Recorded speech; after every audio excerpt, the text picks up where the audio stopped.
मीटिंगों का इलेक्शन से कोई लेना देना यूथ की जो जंगल कमेटी उनसे मिला ये समझने के लिए और सुनने के लिए कि खासकर कश्मीर के वो आज क्या कर रहे हैं, उनकी क्या सोच है, क्या परेशानियाँ हैं और नेशनल कॉन्फ्रेंस को लेकर उनकी उम्मीदें क्या हैं। इसलिए ये मीटिंग बुलाई गई है। इनसे तंजीम में एक मजबूती आ जाती है, लेकिन इनको इलेक्शन के इसमें मत देखें। इनका इलेक्शन से कोई लेना देना नहीं है। ये मीटिंगें वक्तन फ़वक्तन हम करते हैं और आगे भी करते आएंगे। सर, सुप्रीम कोर्ट ने हाल ही में जो है समर वेकेशंस के बाद उन्होंने कहा कि तवक्कात हैं कि आर्टिकल 370 की सुनवाई हो सकती है। किस तरह से आप हम इसका खैर मकदम करते हैं। देर आए दुरुस्त आए। हमें इस बात का एहसास है कि कोविड के वजह से अदालतों में कार्रवाई पे असर पड़ा और ये सिर्फ सुप्रीम कोर्ट की बात नहीं है, हर लेवल पे अदालतों पे कोविड का असर पड़ा और इस वजह से शायद हमारे 370 को लेके जो पिटिशंस हैं उन पे सुनवाई शुरू हो नहीं पाई। लेकिन हम इस बात का खैर मकदम करते हैं कि चीफ जस्टिस साहब जो हैं उन्होंने कहा है कि समर ब्रेक के बाद वो इस बेंच को, क्योंकि ये 5 जज बेंच के सामने इसकी सुनवाई होगी, तो वो बेंच जो है उसका ऐलान करके इसमें सुनवाई करेंगे। हम यही उनसे गुजारिश करेंगे कि फास्ट ट्रैक बेसिस पे हो। 2019 5 अगस्त के बाद बहुत सी ऐसी तब्दीलियां लाई गई हैं जो कि नहीं आनी चाहिए थी और अगर इस जजमेंट में देरी हुई तो इन चीज़ों को फिर रिवर्स करना बहुत मुश्किल हो जाएगा। तो हम चाहते हैं कि फास्ट ट्रैक बेसिस पे इस केस की सुनवाई हो और अदालत अपना फैसला सुनाए। उमर साहब, जैसे इतलात आ रही हैं कि डिलिमिटेशन कमीशन आने वाले दिनों में अपनी रिपोर्ट फाइनल रिपोर्ट सबमिट करेगा और शायद उसके बाद इलेक्शंस भी अनाउंस हो जाए यहाँ पे। तो दूसरी साइड से अगर हम देखें तो डिलिमिटेशन कमीशन जो रिऑर्गेनाइजेशन उसमें आता है वो भी सुप्रीम कोर्ट में उस पर भी चैलेंज होता है। तो ऐसे में आप मानते हैं कि जो तजावीज़ जो नेशनल कॉन्फ्रेंस या बाकी पार्टीज ने रखी थी डिलिमिटेशन कमीशन के हवाले से, तो उन पर अमल क्या होगा? हमने सबसे पहले तो डिलिमिटेशन कमीशन के सामने ये बात रखी। हमने कहा कि आपका वजूद ही गैर कानूनी है, क्योंकि 5 अगस्त 2019 जे.एन.के रीऑर्गेनाइजेशन एक्ट उसी चीज़ को चैलेंज किया जा रहा है। तो अगर हम 5 अगस्त को चैलेंज कर रहे हैं तो उसका मतलब है डिलिमिटेशन भी उसमें चैलेंज आ जाता है। और इसलिए हम चाहते हैं, इसलिए मैंने ये कहा कि बहुत से ऐसे फैसले हैं जिनको फिर रिवर्स करना मुश्किल हो जाएगा। इसलिए हम चाहते हैं कि जल्द से जल्द इसमें हियरिंग्स हो और अदालत अपना फैसला सुनाए। जहाँ तक कि हमने जो बातें डिलिमिटेशन कमीशन के सामने रखी, इसमें ये कोई छुपी हुई बात नहीं है कि बहुत से ऐसी बातें जो हैं उनको इग्नोर किया गया। लेकिन चलिए, जो हुआ सो हुआ। अब फाइनल रिपोर्ट आने दीजिए, उसके बाद ही हम इस पे डिटेल आपसे फिर बात कर पाएंगे। उमर साहब, जो हिजाब का मसला कर्नाटका से शुरू हुआ था वो अब जम्मू कश्मीर में भी दस्तक दे रहा है। बारामूला में भी एक स्कूल ने जो है टीचर्स को कहा कि आप हिजाब पहन के स्कूल में ना आए। किस तरह से? ये गलत है। इस मुल्क में हर किसी को आज़ादी से अपने मजहब को फॉलो करने की इजाज़त है। हमारे मुल्क के आइन में दर्ज है कि we are a secular country. Secular country का मतलब ये है कि हर मजहब को बराबर के नज़रिए से देखा जाएगा। कौन अपने मजहब का कितना हिस्सा फॉलो करना चाहे उसकी भी खुली इजाज़त है। मुझे नहीं लगता है कि किसी भी हुकूमत को इस चीज़ में दखल देना चाहिए।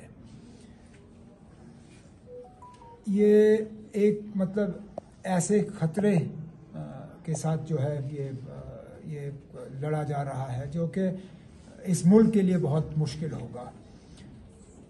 हम तो चाहेंगे कि ये ऐसे फैसले जो हैं वो ना हों, और जो भी जिस भी मजहब से ताल्लुक़ रखे उनको खुली छूट होनी चाहिए। वो किस तरह के कपड़े पहनना चाहें, वो किस तरह अपने अल्लाह को, अपने भगवान को, अपने वाहिगुरु को याद करना चाहे करें, वो किस तरह के मतलब व्रत रखें, रोज़े रखें, मस्जिद में जाएं, गुरुद्वारा में जाएं, मंदिर में जाएं, इस चीज़ की खुली इजाज़त होनी चाहिए।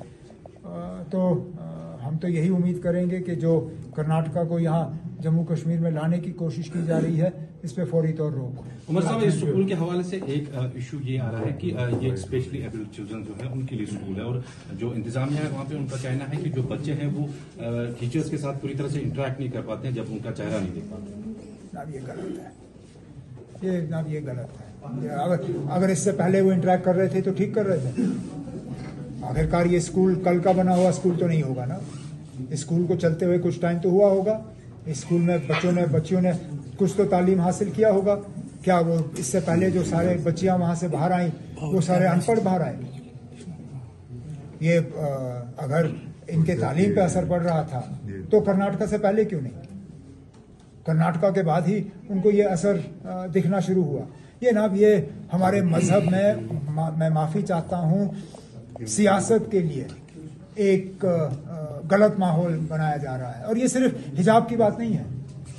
हमें कहा जा रहा है कि मस्जिदों में लाउड स्पीकर नहीं इस्तेमाल होने चाहिए। क्यों है? अगर बाकी जगहों पे लाउड स्पीकर होते हैं तो मस्जिदों में क्यों नहीं? दिन में 5 बार ही अजान होती है, इसमें गुनाह क्या है? आप हमें कहते हो कि हलाल मीट नहीं बिकना चाहिए। क्यों? हमारे मजहब में है कि हमें हलाल मीट खाना है। आप क्यों इस पे रोक लगा रहे हो? हम आपको मजबूर नहीं कर रहे हैं खाने पे। मुझे बताइए, किस मुसलमान ने किसी गैर मुसलमान को कहा है कि आपको मजबूरन हलाल खाना है? आप अपने हिसाब से खाइए, हम अपने हिसाब से खाएंगे। हम आपसे नहीं कहते कि मंदिरों में आपका माइक नहीं लगना चाहिए। बाहर माइक नहीं लगते मंदिरों में? क्या गुरुद्वारों में माइक नहीं लगते हैं? लेकिन आपको सिर्फ हमारा माइक खड़कता है, आपको सिर्फ हमारा मजहब खड़कता है, आपको सिर्फ हमारे कपड़े पसंद नहीं है, आपको सिर्फ हमारा नमाज पढ़ने का तरीका पसंद नहीं है, बाकियों पे आपको कोई एतराज नहीं। ये एक नफरत यहां डाली जा रही है। और मैं फिर इस बात पे आता हूं ना, अब ये वो हिंदुस्तान नहीं है जिसके साथ जम्मू कश्मीर ने इल्हाक किया था। हमने जब इल्हाक किया था, हमने उस हिंदुस्तान के साथ इल्हाक किया था जिसमें हर मजहब को बराबर के नजरिए से देखा जाएगा। हमें ये नहीं कहा गया था कि एक मजहब को ज्यादा अहमियत दी जाएगी और बाकी मजहबों को जो है दबाया जाएगा। अगर हमें यह कहा गया होता तो शायद हमारा फैसला कुछ और होता। हमने सोच समझ के उस वक्त फैसला किया था, क्योंकि हमें कहा गया था कि हर मजहब को बराबर के नजरिए से देखा जाएगा। और ये हमारी पहचान है। जम्मू कश्मीर नेशनल कॉन्फ्रेंस में को विरासत में एक नारा दिया गया, शेर कश्मीर का क्या इरशाद, हिंदू मुस्लिम सिख इत्तेहाद। हम भाईचारे की बात करते हैं, लेकिन हमारा मुकाबला उन लोगों के साथ है जो इस भाईचारे को तहस नहस करना चाहते हैं, और उस बात की हम इजाजत नहीं देंगे। सर, जो डिलिमिटेशन कमीशन के बाद जो फाइनल प्रपोजल वो दे रही है, फाइनल रिपोर्ट, उसके बाद अगर इलेक्शंस होते हैं तो क्या पीएजीडी मिलकर इलेक्शंस लड़ेगी या मैं पीएजीडी का ऑफिस बेरर नहीं हूं, अपनी जाती राय दे सकता हूं। मैं तो चाहूंगा कि मिलकर लड़े। अगर मुझसे मशवरा लिया जाएगा, मेरा मशवरा यही होगा कि हम मिलकर लड़ें। हमें इजाजत नहीं देनी चाहिए कि बीजेपी और उनके जो बी टीम सी टीम है वो वोटों का बंटवारा करें। और ये मेरा मशवरा होगा, लेकिन फैसला आखिरकार पीएजीडी का होगा। वो क्या फैसला करेंगे वो मैं नहीं कह सकता। सर, रमजान मुबारक की आपने बात की, तो जिस तरह से हम देख रहे हैं, जैसे ही रमजान का महीना शुरू हुआ तो यहाँ पर अंधेरा छा गया। जम्मू में भी काफी ज्यादा गर्मी है, वहां पर भी लाइट नहीं है। तो इस पावर क्राइसिस को किस तरह से आप देखते हैं? और पानी की भी मसाइल जो है, मुझे कहीं कहीं लगता है कि ये जानबूझ के हमें छेड़ने के लिए किया जा रहा है। ये हैरानगी की बात है कि बाकी टाइम आपको लाइट है, लेकिन सहरी के लिए जब उठते हो तो अंधेरा। बाकी टाइम आपको लाइट है, लेकिन इफ्तारी के टाइम अंधेरा। जब तरावियां पढ़नी होती हैं तो अंधेरा, और उसके बाद फिर लाइट वापस। और मैंने जम्मू में भी ये देखा। मैं जब जम्मू में था पिछले दिनों, उन इलाकों में खासकर सहरी के टाइम पे अचानक लाइटें बंद और इफ्तारी के टाइम पे लाइट बंद। अब कुछ तो हमारे जज्बातों का आप कदर करिए। अगर बिजली की कमी है, मैं मानता हूं ठीक है ना, हो सकता है बिजली की कमी है, तो आप फिर हमें फिर सहरी और इफ्तारी में ही बिजली दे दीजिए, बीच में काटिए। आप सहरी के टाइम और इफ्तारी के टाइम पे क्यों काट रहे हो?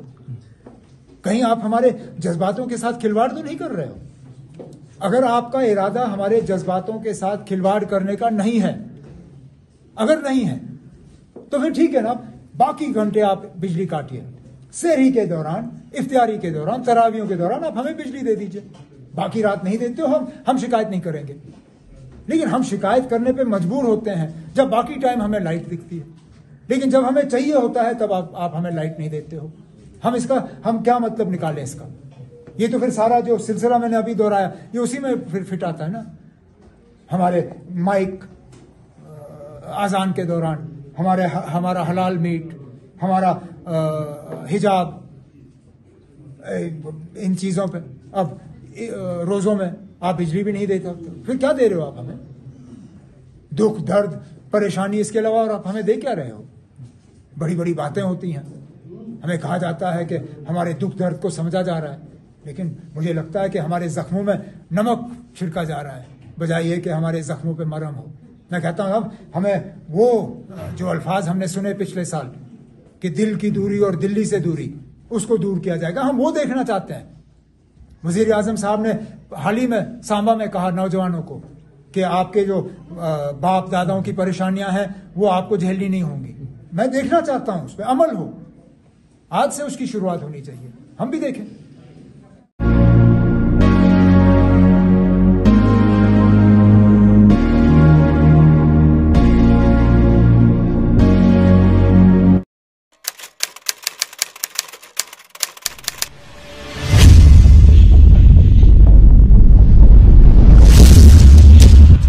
Tell stories that are rare, stories where we become your voice, stories which matter to you, sense, not sensationalism,